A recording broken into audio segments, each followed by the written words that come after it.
Jesus, a você que está aqui, a você que está em casa, que possamos realmente continuarmos na presença do Senhor, amém? Fecha teus olhos por um minuto. Senhor, em nome de Jesus, nós te louvamos, te bendizemos, Pai. Obrigado, Senhor, porque até aqui o Senhor tem falado conosco e eu creio que o Senhor ainda tem muita coisa para falar conosco. Por isso, Espírito Santo, que possamos acalmar os nossos corações, que possamos realmente deixarmos de lado tudo aquilo que pode roubar a atenção à Tua palavra, à Tua mensagem. E que esta manhã seja uma manhã especial, seja de uma forma como nunca houve, Senhor. E que verdadeiramente possamos romper com tudo aquilo, Pai, que nos paralisa. Em nome de Jesus. Amém. Amém, irmãos? Como eu acabei de orar, o tema dessa mensagem hoje é rompendo com aquilo que me paralisa. Diga assim, eu creio. Se eu perguntar assim, quem aqui tem alguma área da sua vida que você sente que está paralisada, ou que não é como deveria, ou que nem acontece, eu sou o primeiro a levantar a mão, amém? Eu creio que a maioria ou todos nós sempre tem uma área ou muitas áreas de nossas vidas que você entende que em Cristo poderia ser melhor, mas não está, a coisa está meio parada. Eu gostaria que você abrisse a sua Bíblia em João capítulo 1, eu vou ler rapidamente alguns versículos e você entenderá aí depois. João capítulo 1, verso 43, abram aí. João 1, 43 diz assim: No dia seguinte, Jesus decidiu ir a Galiléia. Encontrou Filipe e lhe disse: Siga-me, Filipe. Siga-me. Filipe era de Betsaida, cidade natal de André e Pedro. Filipe foi procurar Natanael e lhe disse: Encontramos aquele sobre quem Moisés na lei e os profetas escreveram. Seu nome é Jesus de Nazaré, filho de José. Nazaré, exclamou Natanael. Pode vir alguma coisa boa de Nazaré? Venha e veja você mesmo, respondeu Filipe. Agora vai lá em João capítulo 7, verso 52. João capítulo 7, verso 52. Diz assim: Você também é da Galiléia? Responderam eles. Procure e veja por si mesmo, nenhum profeta vem da Galiléia. Agora volta lá em João capítulo 6, verso 47, que diz assim: Eu lhes digo a verdade. Eu lhes digo o que, irmãos? Eu lhes digo a verdade. Quem crê em mim, quem crê, tem a vida eterna. Sim, eu sou o pão da vida. Vai lá no verso 53. Então Jesus disse novamente: Eu lhes digo a verdade. Digo o que, irmãos? Se vocês não comerem a carne do Filho do Homem, não beberem o seu sangue, não terão a vida em si mesmos. Agora vai lá no verso 66. Nesse momento, muitos de seus discípulos se afastaram dele e o abandonaram. Nesse momento, muitos de seus discípulos se afastaram dele e o abandonaram. Amém? Irmãos, Natanael disse: Pode vir alguma coisa boa de lá? O que será que as pessoas pensam a seu respeito e a meu respeito? Pode vir alguma coisa boa de lá? Não é? Agora, é normal as pessoas duvidarem de você. É normal. Natanael, os líderes religiosos de Israel, duvidaram de Jesus. Seja por causa de sua origem, porque daquela região de Nazaré, da Galiléia, não havia menção, segundo eles, de nada de bom, nunca veio nada de bom. Era uma região muito simples, uma região de pescadores, pessoas iletradas. Ou por não compreender o que você está falando. Porque quando Jesus começou a falar que ele era o pão da vida, e que quem não comesse da carne e não bebesse do sangue dele não teria vida eterna, muitos de seus discípulos, imagine aqueles que nem eram discípulos, o abandonaram, só ficaram os 12. Então isso é normal isso, as pessoas, as pessoas pensarem mal ao seu respeito, baseado naquilo que você é, ou naquilo que você tem. É normal você entrar numa loja, por ser uma loja de grife, eu não sei se você já passou por isso, eu já passei, mais de uma vez. Você entrar numa loja de grife, e porque você não está vestido segundo o padrão daquela loja, a pessoa mal te atende. É normal, isso é normal. O ser humano é assim. E o pior é que a pessoa que está ali para te atender, talvez ela ganhe um salário mínimo por mês. Mas por causa da sua vestimenta, porque você não está a caráter, parece que você não é ninguém. A pessoa às vezes fica até com medo de você. Imagine eu, barbudo desse jeito. Não é? Imagina. É normal você entrar numa loja e o segurança ficar te seguindo. Tudo isso é normal, para mim é normal, eu já vivi isso muitas vezes. A Kátia entra na loja e eu fico assim, né? Andando dentro da loja, que eu não tenho paciência de ficar parado perto dela, eu fico olhando o nada. E aí, como eu já trabalhei na área da segurança, eu sei que o cara está me seguindo. Isso é normal. Agora, o que não é normal como cristão é você permitir que isso paralise a sua vida. Isso não é normal. Como um cristão, você deixar que essas coisas paralisem você. Isso não é normal. O que as pessoas pensam ao seu respeito, ou elas deduzem porque você não mora no lugar como ela mora, ou que você não estudou na faculdade que é a melhor nota. Normal. As pessoas, em sua grande maioria, em relação a mim ou a tua vida, a maioria sempre será do contra, não se iluda. A maioria sempre será do contra. Agora, o que não é normal, como um cristão, é eu permitir que isso paralise a minha vida, que isso me faça parar, estagnar em alguma coisa. Irmãos, você crê que o que Jesus fez e falou é verdade, é verdadeiro? Sim ou não? Você crê nisso? Naquilo que você lê, no tema aí do mês, ó. Você crê? Você crê que a palavra de Deus é a verdade que liberta? Sim ou não? Olha que interessante. Alguns versículos rapidamente para você fixar aí no seu coração. Lucas capítulo 4, a partir do verso 16, diz que Jesus chegou a Nazaré, cidade de sua infância. Então Jesus cresceu numa região simples. E ele foi à sinagoga no sábado, como de costume, e se levantou para ler as escrituras. Entregaram-lhe o rolo do profeta Isaías, e ele abriu num trecho que dizia assim, verso 18: O Espírito do Senhor está sobre mim, pois ele me ungiu para trazer as boas novas aos pobres.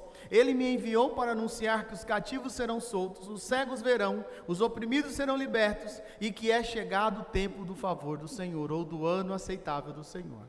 Nós vivemos o tempo do favor do Senhor, amém?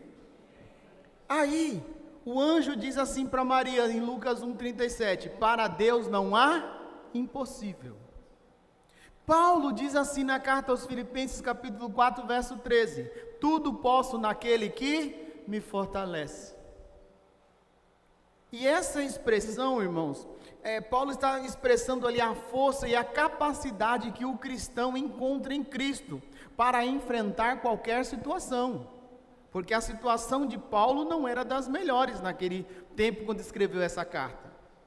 Aí ele escrevendo aos Efésios capítulo 1 verso 3, ele diz assim, bendito Deus e Pai de nosso Senhor Jesus Cristo, que nos tem abençoado com toda sorte de bênção espiritual, nas regiões celestiais em Cristo. E olha, se a gente for pegar aqui, nós vamos encontrar pelo menos mais uns 500 versículos, para ser bonzinho, que fala do que Deus já fez e faz por nós. Agora, por que então que mesmo sabendo de tudo isso, às vezes nós nos sentimos assim? Aí pergunta, assim como? Fala assim, assim como? Insignificantes. Eu jamais serei alguma coisa na vida. Eu jamais viverei as bênçãos que a palavra de Deus diz, não é? E que por direito em Cristo eu herdei. Eu jamais serei um grande homem, uma grande mulher de Deus. Eu jamais vou alcançar algumas coisas. Olha a minha situação. Por que será que mesmo dizendo que cremos na palavra, e que a palavra nos garante que haverá lutas, mas haverá muitas bênçãos, por que será que mesmo assim, nós, às vezes, nos sentimos insignificantes? Alguns chegam tão embaixo, na sua falsa modéstia, que dizem assim, eu sou como um inseto. Não, eu não sou um inseto, irmãos. Eu sou um homem que o Senhor Jesus resgatou do pecado. Jesus não morreu por inseto, Ele morreu por pessoas. Então, por que será, irmãos? Porque nós precisamos romper com aquilo que nos paralisa. Uma coisa interessante, quando Jesus anda sobre as águas e Pedro vai até ele e diz assim, se és tu, Senhor. Pedro estava vendo ali algo andando na água, ele não tinha certeza que era Jesus. Se és tu, permita que eu vá. Jesus disse, venha. Mas quando Pedro andou sobre as águas, quando ele começou a andar, e ele viu, a palavra diz assim em Mateus, viu os ventos, ou seja, as ondas, ele começou a afundar. Ou seja, primeira paralisia que você precisa romper, a paralisia dos olhos. Porque assim como aos olhos de Natanael e daqueles líderes religiosos, Nazaré era um vilarejo, era um lugar insignificante. E isso incluía Jesus. Isso se referia também a Jesus, porque ele veio de lá.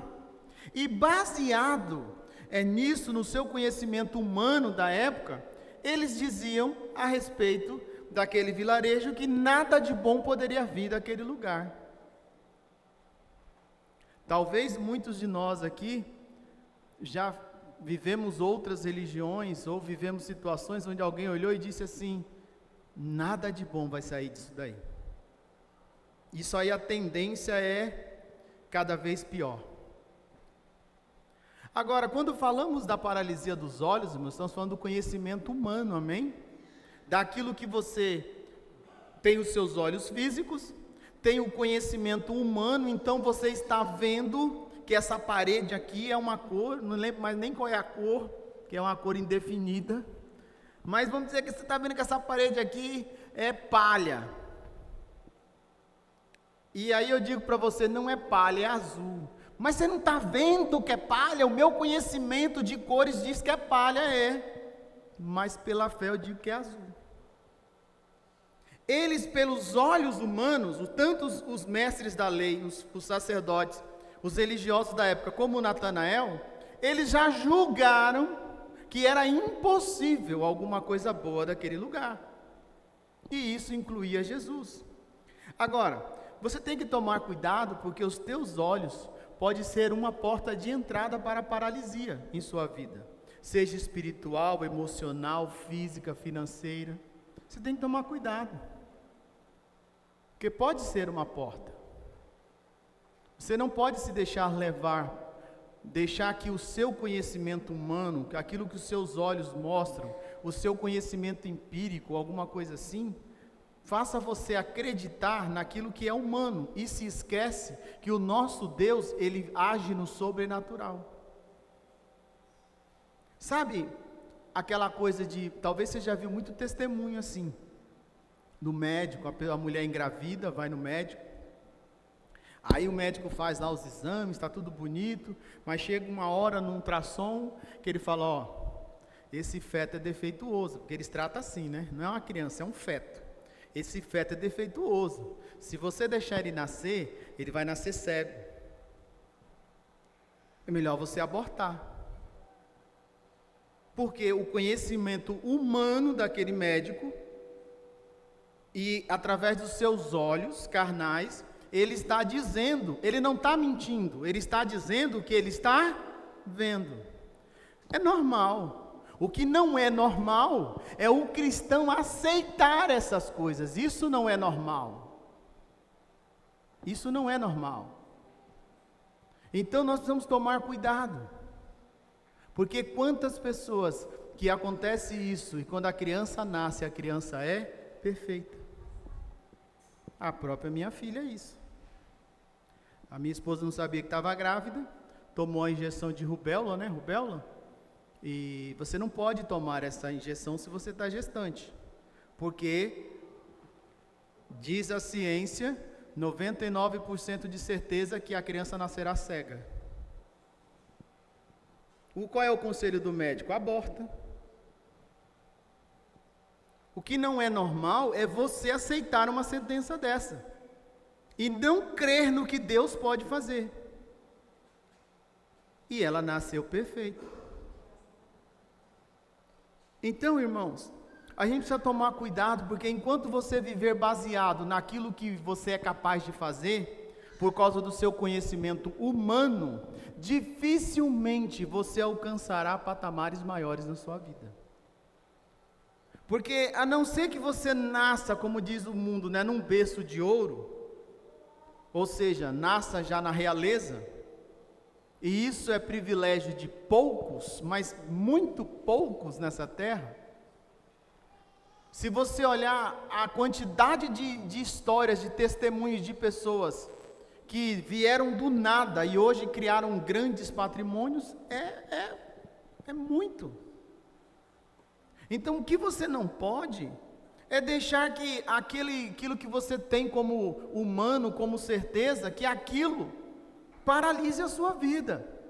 Porque se você não crer que em Cristo você pode romper com isso e continuar olhando para as tempestades, para as ondas, para aquilo que vem contra você, você não cresce, você para ali. E se não é a misericórdia de Deus, Pedro tinha morrido afogado. E pasme, Pedro era pescador, automaticamente ele sabia nadar. Olha o que é o medo, a paralisia. Agora, quando nós começarmos a viver o que está escrito em Gálatas 2:20, abre lá, irmãos. Olha o que Gálatas 2:20, Paulo escreve. Ele diz assim, Gálatas capítulo 2, verso 20. Fui crucificado com Cristo, assim já não sou eu quem vive, mas Cristo vive em mim. Portanto, vivo neste corpo terreno pela fé no Filho de Deus que me amou e se entregou por mim. Se Cristo vive em mim, se Cristo vive em você, então tudo é possível. Tudo é possível. Essa é a questão. Eu costumo dizer assim, irmãos, se tivesse um filme, eu vou colocar por mim, tá? Pela minha vida. Se tivesse um filme, sabe aquelas coisas que você vê na internet, que a pessoa hoje consegue, antes também dava, mas era mais difícil. A pessoa filma assim trechos da vida da criança até ela ficar adulta. Então se eu tivesse um filme desse, até uma certa idade, talvez você diria assim, isso aí, jamais. Por quê? Porque você vem de um vilarejo, de um lugar insignificante, sem estrutura nenhuma. Então você precisa entender que se Cristo me resgatou, Cristo resgatou você, se Ele vive em você, se Ele vive em mim, o que não é possível agora? Agora, se tudo é possível ao que crê, por que a minha vida não muda? Porque eu direi assim, eu creio em Deus, eu creio que Jesus pode mudar minha história. Então por que até hoje eu não alcanço, eu não consigo viver essa mudança? Ou muitos de nós não conseguem. Ou consegue numa área, mas a outra ainda está paralisada. Não é? Você pode dizer, eu creio em Deus. Mas eu creio em Deus, eu tenho fé. Porque, irmãos, nós precisamos romper com tudo aquilo que nos prende, com tudo aquilo que nos paralisa.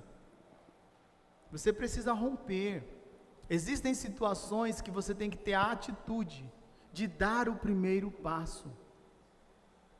Se você tiver essa atitude de dar o primeiro passo, não tenha medo, porque o segundo passo o Senhor coloca a mão embaixo, você não afunda. E aí você entra no segundo nível de paralisia, que é a paralisia do medo. Eu não vou pregar sobre o medo, porque precisaria de muito tempo. Mas se tem uma coisa que o medo faz é nos paralisar. Sim ou não? Crer, irmãos, é acreditar, é dar crédito. Agora,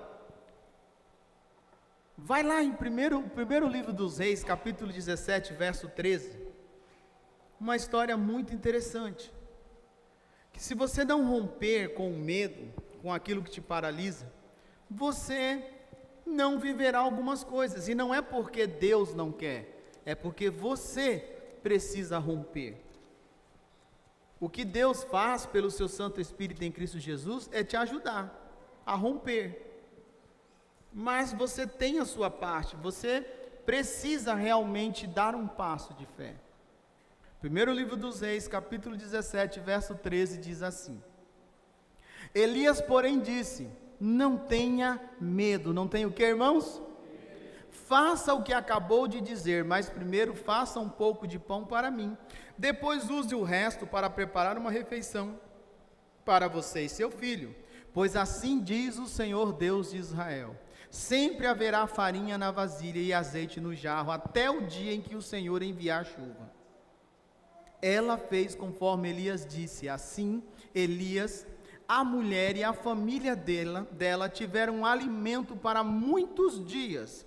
Sempre havia farinha na vasilha e azeite no jarro, exatamente como o Senhor tinha prometido.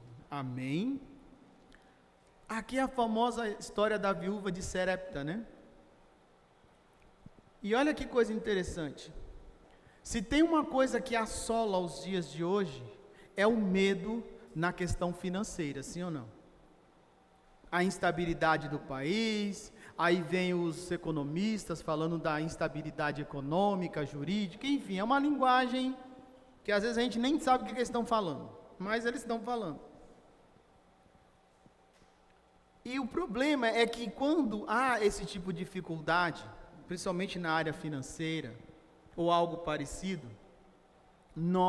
a nossa tendência é tentar guardar o pouquinho que temos, com medo de que aquilo acabe. Só que Elias chega na região de Sarepta, e Deus fala para ele: eu já preparei um lugar, vá lá na casa da viúva, tal. Elias foi. Quando chega lá, ela está apanhando os gravetos, e Elias fala com ela e diz: o que você tem? Ela diz assim: olha, eu tenho um pouquinho de farinha, um pouquinho de azeite, estou pegando os gravetos, vou fazer um fogo, vou fazer um bom pão aqui, vou assar, vou comer com meu filho e depois a gente vai morrer, porque não tem mais nada. A fome não chovia há 3 anos, e mal sabe ela que foi Elias que falou que era para não chover. Irmãos, às vezes tem coisas que nós vivemos que foi o próprio Deus que decretou. Isso não quer dizer que você vai morrer no meio disso. E aí Elias fala para ela: não tenha medo. Não tenha medo. Faça primeiro para mim. Depois o que sobrar, faça para você e para o seu filho. Porque assim diz o Senhor. E aí eu te pergunto, quantos versículos nós lemos agora há pouco, irmãos? De prosperidade. Ainda será que é preciso alguém dizer assim diz o Senhor? Já está escrito. E você precisa pegar e tomar posse disso. Porque se aquela mulher tivesse ficado com medo e tivesse dado as costas ao profeta ali, ou seja, a Deus, porque o profeta naquela época representava Deus na terra, provavelmente Deus iria prover para Elias um outro recurso, ele não ia morrer ali, e aquela mulher não viveria a prosperidade de Deus no meio da crise. Porque olha para você nessa noite, nessa manhã, você que está aqui, você que está em casa. Quantas crises você viveu ou está vivendo, mas até agora você está gordinho aí, você está comendo e bebendo. Você quer milagre maior? do que você falar que uma pessoa consegue sobreviver ganhando um salário mínimo, pagando água, luz e aluguel? Você quer milagre maior do que esse, irmãos? Porque para os países de primeiro mundo, isso é uma loucura, não tem como. Não tem como. E ainda dizimar e ofertar? Não tem como. E ainda ter carro e casa própria? Irmãos, aos olhos das pessoas mais abastadas, isso é tão improvável, que eu tinha um chefe na empresa lá no telefone, que ele ficava assim, ele esquecia que eu também sou pobre, né? Aí ele ficava assim, olha lá, Marcos, vê se pode, o cara, você viu lá, o cara tem carro, anda todo arrumado, deve estar roubando, desse jeito ele falava, deve estar roubando, porque como que o cara ganha um salário de técnico desse aqui, um salário miséria, e ele sabia, mas não aumentava, né? E tem carro, tem tênis bom. Aí um dia aquilo foi me irritando. Eu nunca fui apegado e nunca fui puxar saco de chefe nenhum, irmãos. Eu falei para ele assim, ô fulano, sabe por que eu declaro imposto de renda todo ano? Porque para esse povo, a maioria de nós nem imposto de renda declara. Porque eles vivem um outro mundo, uma outra realidade, não é a realidade. Eles não conseguem entender. Porque eles vão almoçar, eles gastam R$1.000 no almoço. É um outro mundo. Ele falou assim, não. Eu falei, porque no dia que eu ouvi alguém falar que o que eu tenho é porque eu roubei, eu meto ele na cadeia, ele vai ter que provar. Aí ele se tocou. Porque esse é o olhar do mundo para você e para mim. Esse é o olhar de quem é maior, humanamente falando. E se aquela mulher... Se ela tivesse, por causa do medo, ela estava com medo. O problema é que o medo, até um certo ponto, ele é saudável. O problema é quando ele te paralisa. Se aquela mulher, com medo, Elias foi muito claro, não tenha medo. Não tenha medo. Ela estava com medo. Mas se ela tivesse deixado aquele medo a paralisar, ela não teria visto a bênção de Deus na casa dela. Porque no meio da crise, no meio da seca, no meio da fome, nunca mais faltou a farinha e o azeite. E detalhe, não foi só isso. Porque no meio desse trâmite, o que acontece? O filho dela morre. O filho dela morreu. E ela fez o quê? Como nós temos de costume, acusamos o homem de Deus. A culpa é sua. Em outras palavras, cadê o Deus? Quando a coisa acontece de ruim em nossas vidas, mas eu não vou para a igreja, eu não procuro seguir a Deus, isso é normal. O que não é normal é você deixar que isso te paralise. Elias foi lá, orou, Deus ressuscitou o menino, ele entregou para ela e ela disse, agora eu sei que verdadeiramente você é um servo de Deus. Porque até então ela não estava acreditando que Elias era um servo de Deus. Ou seja, irmãos, se você deixar que a paralisia, através do medo, pare você, daquilo que Deus já falou para você fazer, eu não estou falando para você vir aqui trazer dinheiro não, viu? Tira isso do teu coração, nós não temos esse costume. Se aquilo que Deus já colocou no teu coração para você fazer, seja, não sei, um negócio, eu não sei, alguma coisa, e você está com medo porque isso requer algum risco, não tenha medo. Só seja fiel ao Senhor. Confia nele, porque não existe crise no reino de Deus. Não existe crise. Bendito seja o Deus e Pai de nosso Senhor Jesus Cristo, que já nos abençoou, é passado, já aconteceu, com toda a sorte de bênção nas regiões celestiais, ou seja, está crise na terra, mas você pode ir pela fé em Cristo, no reino do Espírito, e trazer à existência o que você necessita. Essa é a realidade, irmãos. Não vivo do que vejo, mas vivo porque creio. Eu não estou dizendo que a minha vida é um mar de rosas. Eu estou dizendo para você que existem coisas que eu vivo, que humanamente falando seria improvável, impossível. Humanamente falando, a pessoa não conhece a minha vida, ele acha assim, nossa, eu vou virar pastor, porque pastor ganha bem, anda de carro bom.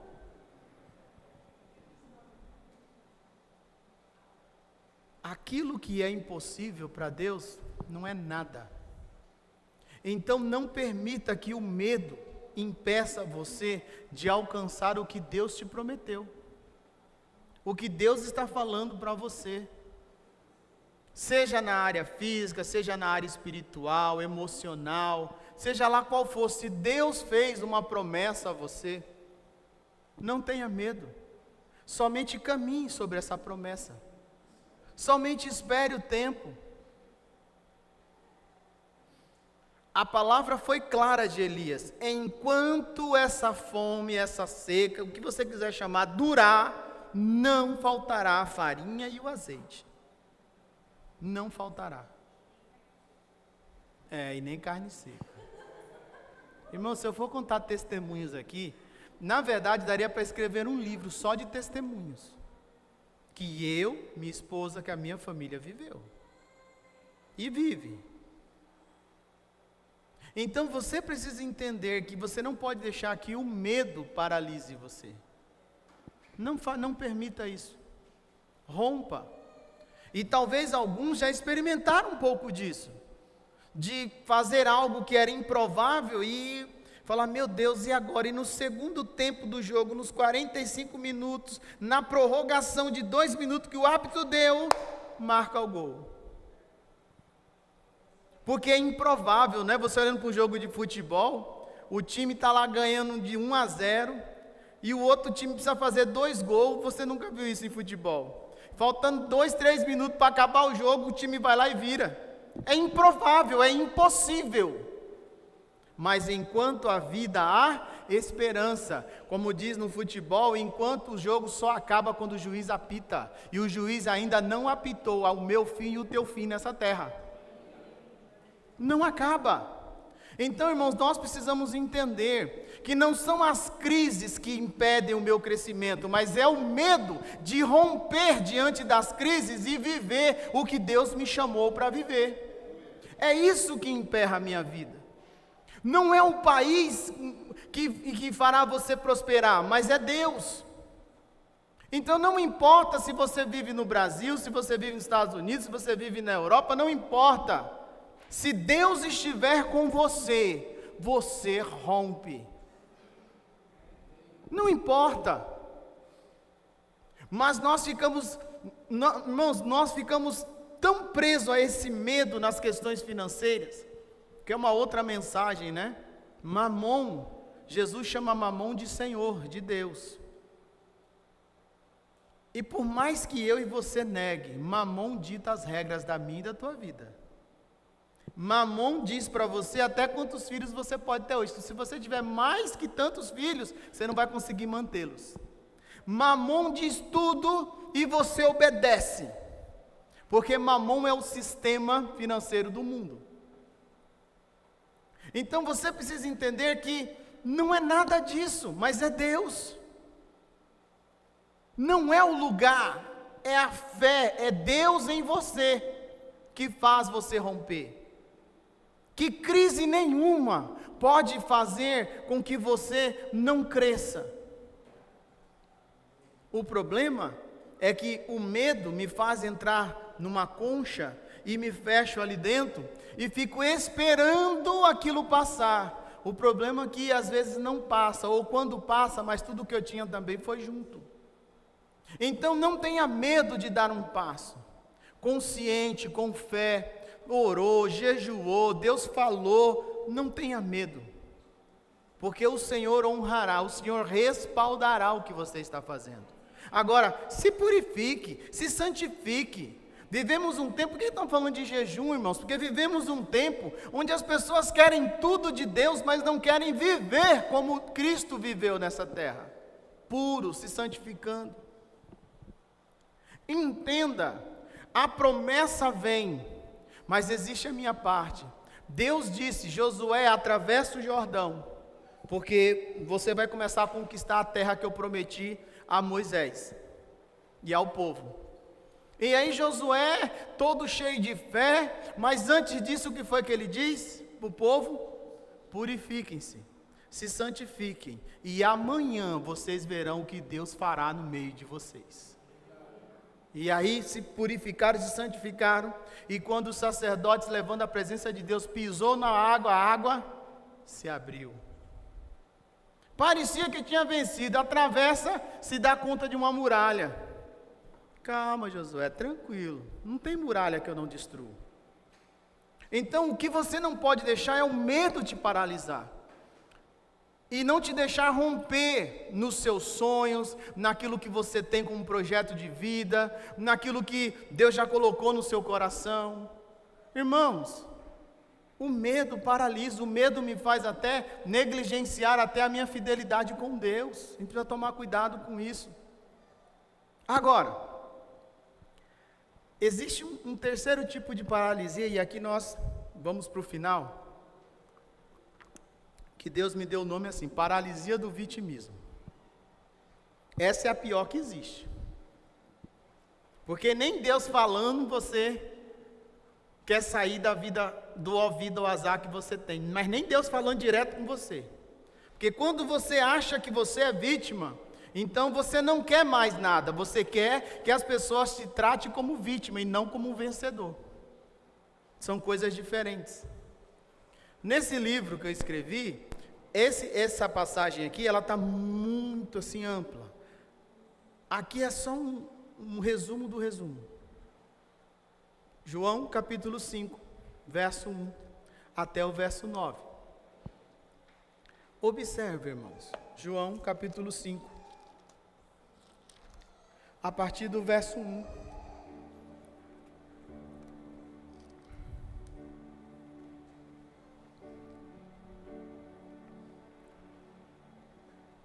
Olha só, acharam aí? Diz assim: depois disso, Jesus voltou a Jerusalém para uma das festas religiosas dos judeus. Dentro da cidade, junto à porta das ovelhas, ficava o tanque de Betesda, com 5 pátios cobertos. Ficavam ali cegos, mancos e paralíticos. Uma multidão de enfermos esperando o movimento da água, pois um anjo do Senhor descia de vez em quando e agitava a água. O primeiro que entrava no tanque após a água ser agitada era curado de qualquer enfermidade que tivesse. Um dos homens ali estava doente havia 38 anos. Quando Jesus o viu e soube que estava enfermo por tanto tempo, perguntou-lhe: você gostaria de ser curado? O homem respondeu: não consigo, Senhor, pois não tenho quem me coloque no tanque quando a água se agita. Alguém sempre chega antes de mim, ó vida, ó azar. Jesus lhe disse: levante-se, pegue sua maca e ande. No mesmo instante o homem ficou curado, ele pegou sua maca e começou a andar, uma vez que esse milagre aconteceu no sábado. Olha o que é o vitimismo, irmãos, como isso nos paralisa. Porque a pior paralisia daquele homem não era o seu problema físico, é o estado de vítima que ele aceitou viver. Ele já, naquela guerra, se o anjo ia agitar a água e alguém ia cair primeiro, ele já nem sequer se movia mais, porque ele tinha certeza que ele não conseguiria ser o primeiro. Quando a coisa está difícil, quantos de nós começamos, porque é assim mesmo, porque não vai dar certo, eu nem vou tentar mais, porque eu sei, já fiz 3 vezes, não deu certo, eu vou desistir disso, isso não é para mim.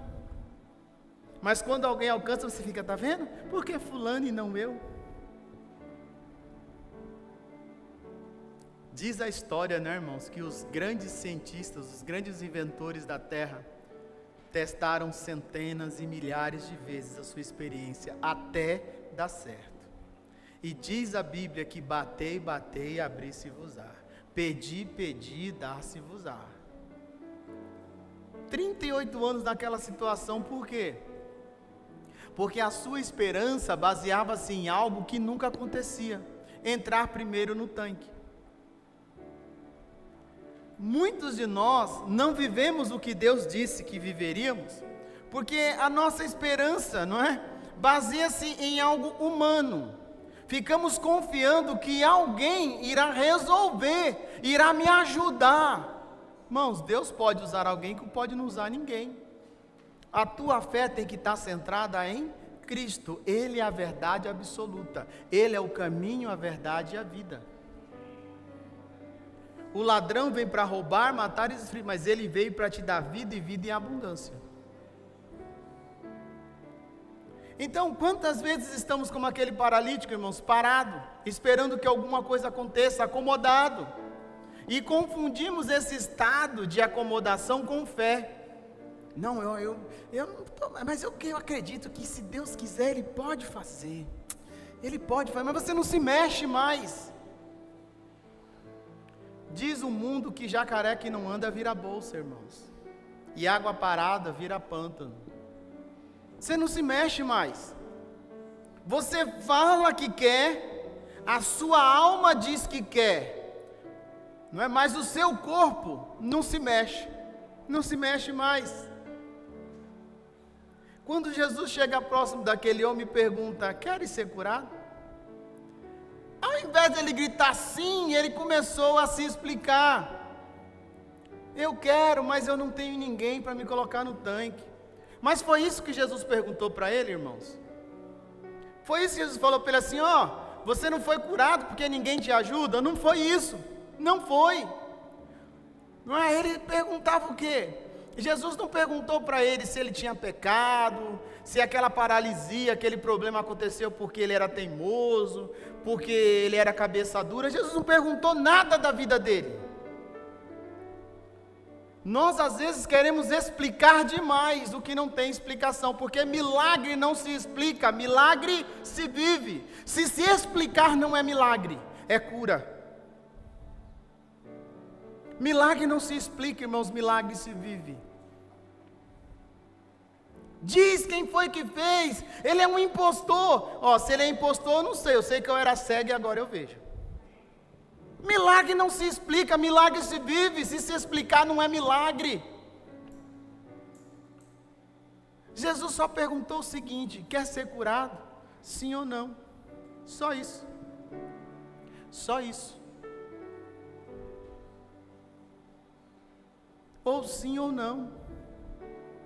Foi isso que Jesus perguntou.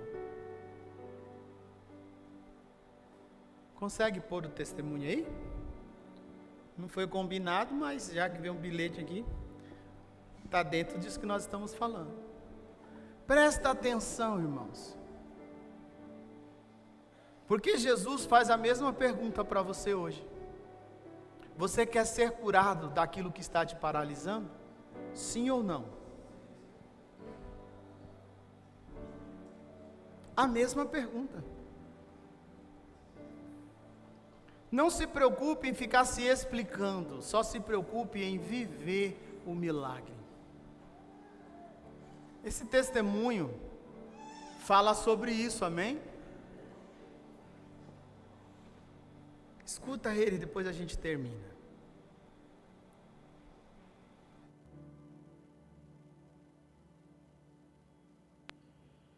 Olá, graça e paz, igreja, tudo bem? Meu nome é Renata e venho compartilhar. Olá, graça e paz, igreja, tudo bem? Meu nome é Renata e venho compartilhar com vocês algo que Deus cumpriu na minha vida, né? Através de uma palavra que ele usou a vida da pastora Kátia para falar para mim. Então, há 18 anos atrás, numa terça-feira de oração, Deus usou a pastora para dizer para eu não comprar a minha carta, não pagar o quebra, porque ele ia me dar a minha habilitação. Guardei isso no coração e os anos foram se passando. Após o falecimento do meu pai, né, eu recebi um valor, né, não é lá essas coisas, mas eu recebi um valor que eu consegui pagar a minha habilitação à vista. Deus preparou tanto essa provisão como todas as outras coisas, né? Fiz a prova, passei com 29 pontos, né? 29 acertos na prova teórica. O psicotécnico passei também, acho que foi 1 ou 2 erros que eu tive, o rapaz não falou. E a prova prática, A prova prática, o carro morreu quando eu saí na baliza. E na hora de estacionar de frente, eu não sei o que aconteceu, eu parei muito longe da guia. Só que Deus colocou a mão no avaliador que falou assim, você pode arrumar. Só que aí o meu nervoso ficou tão grande que eu não conseguia arrumar. E aí ele falou assim, ó, é a última vez que você vai tentar, a última chance. Aí quando ele falou a última chance, eu falei, meu Deus, me ajuda. O senhor prometeu, me ajuda. Eu não sei o que aconteceu ali, eu não sei o que eu fiz, porque eu consegui. Como eu não sei, eu sei que foi Deus, né? E aí eu estacionei e ele falou assim, ok, pode voltar pro início, voltei pro início.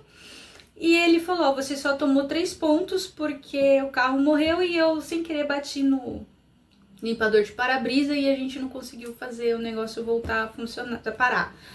Então, tomei só esses 3 pontos, graças a Deus. E aí, ele falou, você passou. E tá aqui a minha habilitação para honra e glória do Senhor Jesus. O que eu aprendi com isso? Aprendi a não ter medo, a não ficar insegura, que às vezes é difícil, né? O ser humano, a gente é humano, então é difícil. E não ter medo de dar o primeiro passo. Depois que eu dei o primeiro passo, as coisas fluíram, né? Eu acho que eu demorei muito para dar o primeiro passo, mas enfim, Deus sabe todas as coisas e o momento certo para cada uma delas, né? E é isso, para honra e glória do nosso Senhor Jesus Cristo, eu venho contar isso para vocês e se Deus prometeu, tenham fé, acreditem que Ele é fiel para cumprir e não tenham medo de dar o primeiro passo. É isso. Tenham um bom dia, ótimo domingo para vocês. Tchau. Através de um testemunho, talvez para você é simples, mas para quem vive é difícil. Você vê tudo que foi falado aqui acontecer em 2 minutos. Então nós precisamos tomar cuidado, irmãos, porque o vitimismo é terrível. Nós, quando deixamos isso nos paralisar, nós começamos a aceitar todo tipo de rótulo que se coloca em nós. E de tanto ouvir, começamos a acreditar que é verdade. E isso nos paralisa. Então eu vou pedir para você, fique em pé no seu lugar, se você puder. Feche os teus olhos. Essa é uma manhã que o Senhor quer romper com toda a paralisia que tem na sua vida. E você que nos assiste ou nos assistirá, se você puder, pare o que você está fazendo. E creia que essa mesma bênção alcança você.